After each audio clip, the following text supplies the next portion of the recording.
ముఖ్యమంత్రి నోట మంత్రివర్గ విస్తరణ మాట రావడంతో ఎమ్మెల్యేల ముఖాల్లో కొత్త ఆశలు చెగురుస్తున్నాయి. 2.5 పాలనను బేరీజు వేసుకుని ప్రస్తుత మంత్రివర్గంలో మార్పులు చేర్పులు చేస్తూ కొత్త వారిని తీసుకునే అవకాశం ఉన్నట్లు తెలుస్తోంది.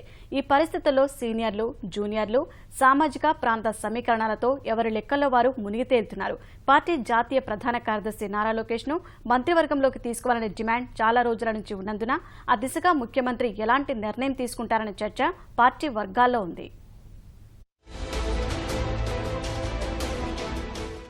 దసరా, దీపావళి, సంక్రాంతి, అసెంబ్లీ సమావేశాలు ఇలా చాలా సందర్భాలు వచ్చిపోయాయి.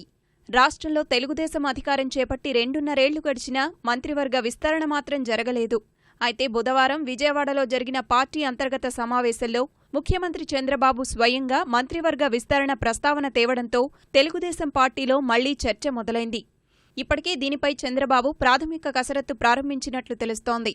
2014 జూన్ 8న ముఖ్యమంత్రితో పాటు మరో 19 మంది అమాత్యులు ప్రమాణం చేశారు. అప్పటి నుంచి అదే మంత్రివర్గం కొనసాగుతోంది. నిబంధనల ప్రకారం మంత్రివర్గంలో 26 మంది వరకు ఉండవచ్చు. అంటే మరో 6గురికి చోటు కల్పించవచ్చు.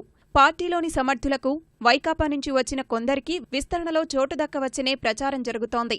అలాగే ప్రస్తుతం ఉన్న వారిలో కొందరిని తప్పించే అవకాశమున్నట్లు తెలుస్తోంది. విస్తరణ ముహూర్తం ఖరారు కాకపోయినా వీలైనంత త్వరలోనే ఉండవచ్చనే సంకేతాలు ఉన్నాయి. అంటే కృష్ణా పుష్కరాలు పూర్తయ్యాక విస్తరణ ఉండవచ్చనేది తెలుగుదేశం వర్గాల మాట.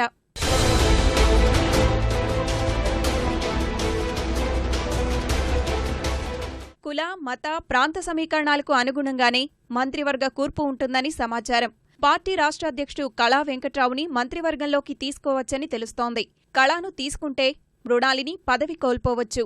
ఆ కుటుంబంలో అవగాహన మేరకు మార్పు ఉండే అవకాశముంది. శ్రీకాకుళం జిల్లా నుంచి గౌతు శ్యాంసుందర్ శివాజీ, విజయనగరం జిల్లా నుంచి పతివాడ నారాయణస్వామి, ఇటీవలే తెలుగుదేశంలో చేరిన సుజయకృష్ణ రంగారావు పేర్లను పరిశీలనలోకి తీసుకునే అవకాశముంది.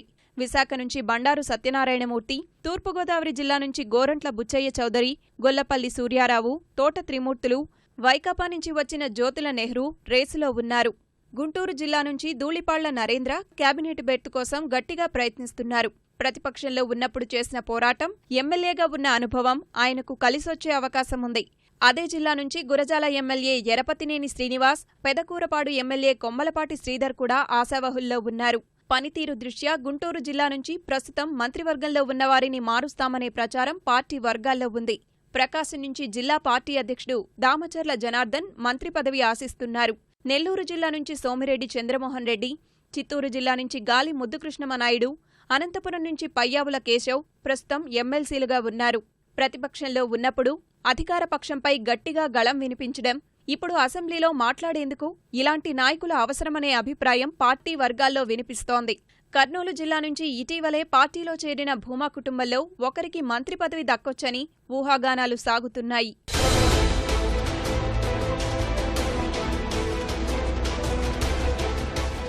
సామాజిక సమీకరణాలను పరిశీలిస్తే మంత్రివర్గంలో ఎస్టీ, ముస్లిం, క్షత్రియ వర్గాల నుంచి ప్రాతినిధ్యం లేదు.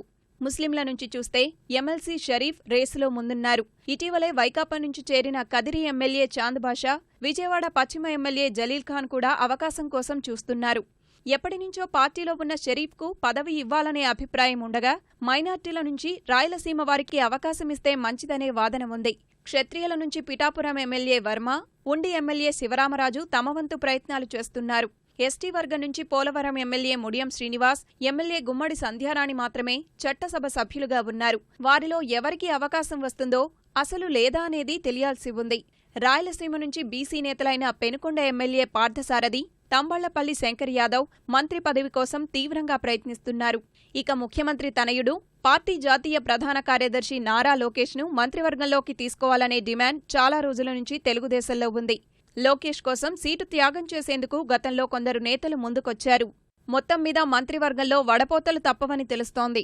ప్రస్తుతమున్న వారిలో కొందరిని తప్పించి కొత్తగా 6గురికి అవకాశం కల్పిస్తారని అనుకుంటున్నారు.